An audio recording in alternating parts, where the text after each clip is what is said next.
Assalamu alaikum, welcome back to the channel. This is part 2 of what I think makes a high value Muslim woman. So there is a part 1 to this if you haven't seen it. So the first thing I will say is a high value Muslim woman, in my opinion, uses her masculinity appropriately. So let me just talk about this for 1 second. I feel like, by the way, if you hear the creaking, sorry about that. I feel like in the red pill space, there has been such a demonization of masculine traits in women. And there's this claim that if you uphold these masculine traits, then you're not feminine, you're not as good as good of a woman.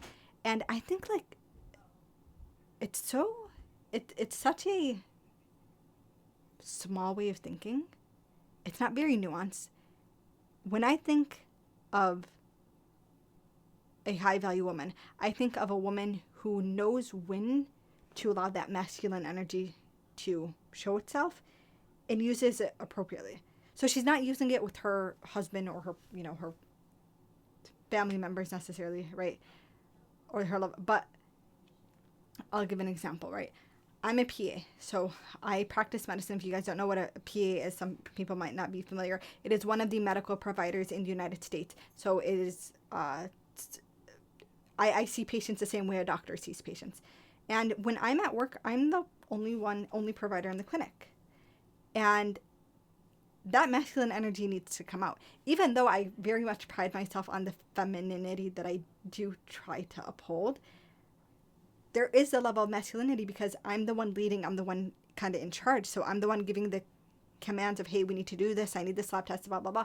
I'm the one interacting with patients and making these decisions and making these calls. I'm the one that sometimes has to puff up a little bit in the sense of like if there's an aggressive patient or someone trying to take hold of the situation and calm things down, that masculine energy is necessary. When you're getting things done, that masculine energy is necessary. But high value Muslim women know when to use that. They're able to manipulate that masculine energy to the appropriate situation. So I'm not like that, right? I'm not going to be like that with someone I'm married to.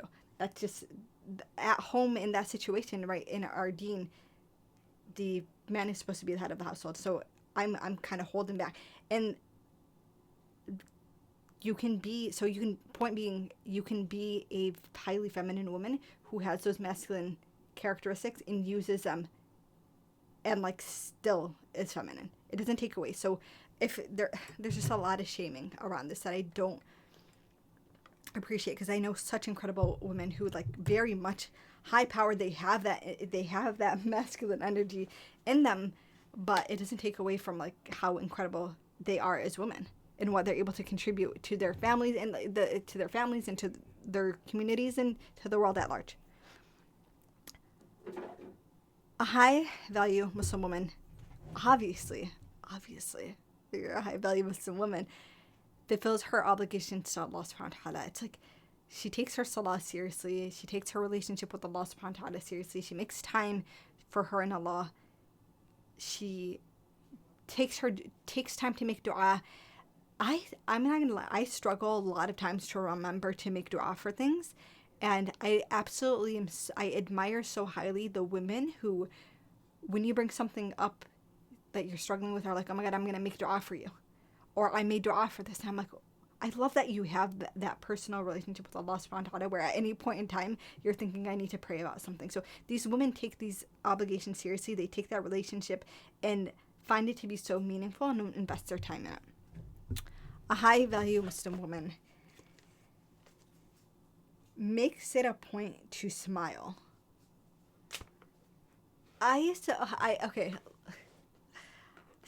First of all, smiling is so beautiful. Like in our deen, it's sunnah to smile. You literally get reward for smiling. And it's funny because the immediate thought that comes to mind is like when you're walking down, a street or going into a store or something, and a creepy guy tells you, hey, cutie, why aren't you smiling? Don't smile in those situations, obviously, right? If you're being harassed, you don't need to smile. But don't have an RBF as your standard. Be someone who smiles more often. Be someone like, those people that are just bright and cheery. High value women are that way. Does that make sense? Like they smile. And it goes back to what I was talking about in the last video, where it's like These are women that make people feel seen and respected and at peace. Part of that is their demeanor, and part of that demeanor is someone who is smiling. And so this is not saying that these women smile no matter what, or I'm not taking away from the fact that people can be weird, but these are just women who, like, they have, instead of a RBF, they have an RSF, a resting smiling face. Does that make sense? That makes sense. High value Muslim women are great listeners. High value women in general are great listeners. You ever, like, there's a reason why people love to talk to women. It's because I would say we tend to be better listeners than men. We have better attention spans to these types of things. I mean, even as a PA, there are studies that show that female providers, female doctors listen for longer periods of time to their patients. And so many patients prefer female doctors over male doctors because of that reason. And I'm not saying whether it's good or bad. I'm just saying high value women are good listeners, and high value Muslim women are good listeners as well. And so, yeah, you just, like, practice that. I'm not the best at it. I'm going to be very honest. And it's not because I'm ignoring someone. It's because I get so easily distracted. At any given time, there's like 5 things going on in my head. So it's very easy for me to get distracted. So that is something I'm personally going to be working on, inshallah. High value Muslim women they're wizards with their words. You remember when I mentioned the cursing in the last video? High value Muslim women just know how to say things. Like, they can say things without saying things. They are very good. And this is a skill that I see in general I always admired friends who are able to do this. Like, especially if you're approaching a very sensitive topic, high value Muslim women know how to approach it in a way that it doesn't offend, but is so strategic. And I admire that very much, the women that can do that. High value women are nurturers, and they appreciate that nurturing side of their femininity. They don't shame it. They don't shame other women who have it, and they don't shame other women who have it at varying degrees. High value Muslim women nurture their families. They nurture the ones around them. And I want to point out here, right, nurturing is a quality you can have whether you're good or bad at it. So when I think of this, so I think of Khadija alayhi salam.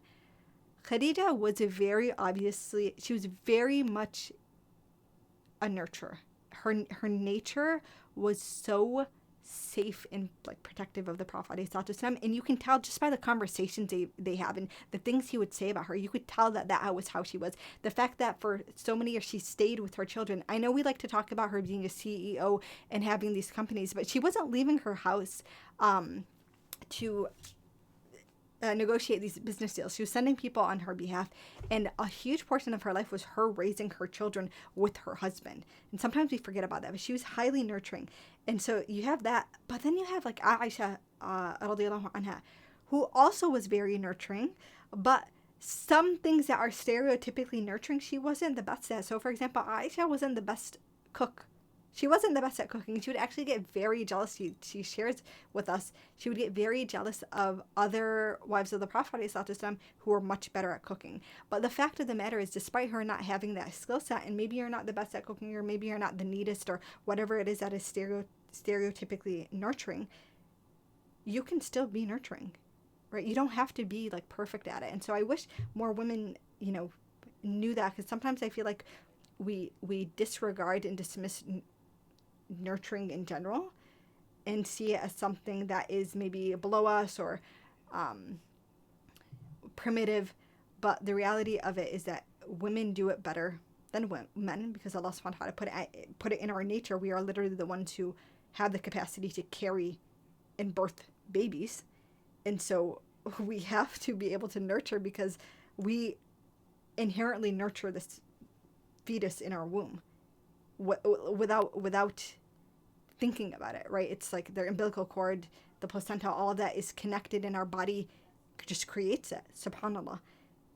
We have that in our nature. So just appreciating that no matter where you're at is something that it's beautiful, and high value Muslim women are able to do that very well. And